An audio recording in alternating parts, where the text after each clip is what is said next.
আসসালামু আলাইকুম বন্ধুরা, সবাই কেমন আছো? আশা করি সবাই ভালো আছো। আইলা টিভি আয়োজিত বৈচিত্র্যময় অঙ্কন ক্লাসের পক্ষ থেকে তোমাদের সবাইকে জানাই স্বাগতম। আজকে আমরা দেখব কিভাবে 2 দিয়ে হাঁস আঁকা যায়। তো চলো শুরু করি আমাদের এই সুন্দর ক্লাসটি। আমরা 2 দিয়ে হাঁস আঁকবো, এই জন্য আগে 2টা বড় করে লিখবা।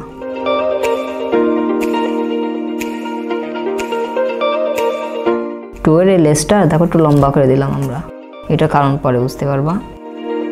এই গোলটার এখানে আর একটা গোল এঁকে দিই, ঠিক এটার এই পাশে আঁকবো। তারপরে আস্তে আস্তে ঘোরাতে ঘোরাতে পিছনে এখানে নিয়ে যায়। দেখো হাঁসের বডি হয়ে গেছে। এবার মাথার এখানে একটা গোল দেবা, তারপর এখানে ঠোঁট, এরপরে এইভাবে ঘোরায় ঘোরায় ডানা দিয়ে দিবা।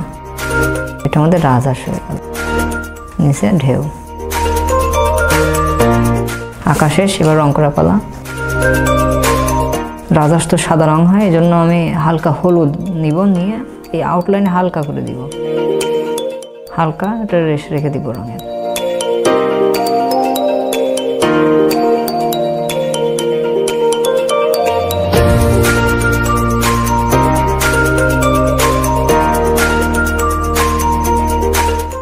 এবার কমলা রং নিব, নিয়ে ঠোঁটটা রং করব।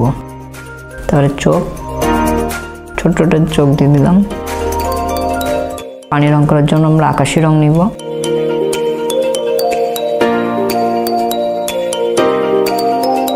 এভাবে আমাদের 2 দিয়ে হাঁস আঁকাটা হয়ে গেল। তোমরা অবশ্যই এটা প্র্যাকটিস করো। আমাদের আইলা টেলিভিশনের ইউটিউব এবং ফেসবুক পেজে কমেন্ট করে জানাবে তোমরা আঁকতে পারলে কিনা এবং কেমন হলো সেটা আমাদেরকে অবশ্যই দেখাবে। তো তোমাদের থেকে আজকের মতো আমি বিদায় নিচ্ছি। আল্লাহ হাফেজ।